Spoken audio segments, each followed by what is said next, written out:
श्री कृष्णा। आज मैं आपको माही के चौथ की व्रत कथा सुनाने जा रही हूँ। एक दौरानी एक जेठानी थी। दौरानी अमीर थी, जेठानी गरीब थी। जेठानी गणेश जी की बहुत सेवा पूजा करती थी। अपनी दौरानी के आटा पीसने जाती थी। आटे को कपड़े से छानती थी। उस कपड़े को घर लाके अपने पति को पानी में घोल कर पिला देती थी। एक दिन दौरानी के बच्चे ने उसे ऐसा करते देख लिया और माँ से जाकर बोला, माँ, ताई जी जिस कपड़े से आटा छानती है उसे पानी में घोलकर ताऊ जी को पिला देती है। यह सुनकर दौरानी को बहुत गुस्सा आया। उसने दूसरे दिन जेठानी को हाथ धोकर जाने के लिए कहा। जेठानी ने ऐसा ही करा। घर जाती उसका पति बोला कि जा आटा घोल ला।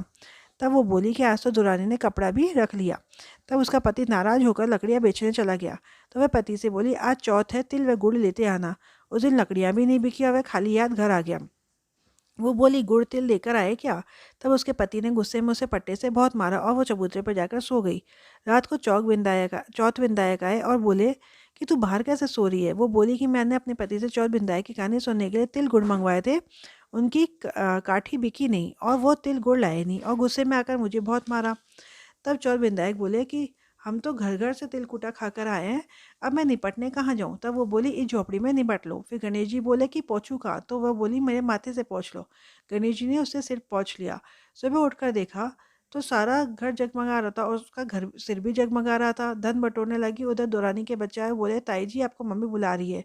तो उसने बच्चों की मुट्ठी में हीरे मोती दे दिए और बोली कि अपनी माँ को ही काम करने भेज दो। बच्चों ने माँ से जाकर कहा कि ताई के तो बहुत धन हो गया और ताई ने हमें ये दिए हैं। वो दौड़ी दौड़ी आई, पूछा कि तुम्हारे इतना धन कैसे हो गया? तब उसने उसे सारी बात बता दी। उसने भी अगली चौथ को अपने पति से कहा कि वह भी काठी बेचने जाए और ना बिके तो मुझे पाटे ही पाटे से मारो। पति ने बहुत समझाया पर वह मानी नहीं। तब उसके पति ने उसको पाटे से मारा। वो सो गई। रात में चौथ बिंदायक आए और बोले कि मैं कहाँ निपटूँ? वो बोली, उसके तो छोटा सा मकान था, मेरे तो बहुत बड़ा मकान है, खूब छेड़े करो। चौथ बिंदाई ने सारे घर में खूब छेड़ना छेड़ दिया। वह बोली कि मैं पोंछू कहाँ? तो वह बोली, मेरे सिर से। बिंदाई जी ने सिर से पोंछ लिया। थोड़ी देर में उठकर देखा तो सारे ही घर में और शरीर में बदबू आई थी। तो चौथ बिंदायक से बोली कि आपने मेरे साथ कपट किया है, उसको धन दिया और मुझे कूड़ा।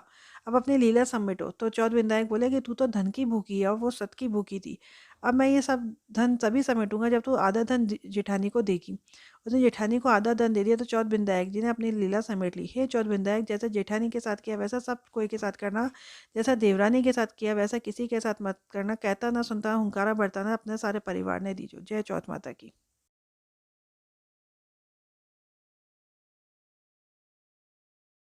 अब आप चौथ माता की कहानी सुनने के बाद गणेश जी की कहानी सुनिए।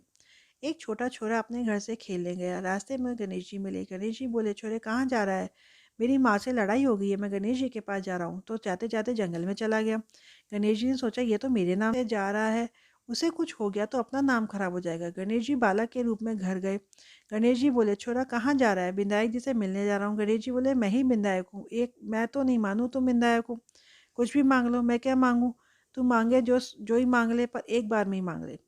पलंग निवार का पूछो गजराज को, दाल भात गवा के फल के ऊपर मुट्ठी खांड की फरसन वाली ऐसी मांगू जाने फूल गुलाब को। बिंदाई जी बोले, छोरा तूने तो सब कुछ मांग लिया, ऐसा ही हो जाएगा। छोरा घर पर आया, देखा तो एक छोटी सी बीनी पलंग पर बैठी और घर में धन ही धन हो गया। लड़का अपनी माँ को बोला, हे माँ कि माँ, बिंदाई जी ने कितना दिया? माँ खूब खुश हुए। बिंदाई जी ने जैसे मेरे लड़के को धन दिया वैसे कहानी कहानी सुनने वालों को, कहने वाले को और सारे मेरे सारे परिवार देना। जय श्री गणेश जी महाराज की जय हो।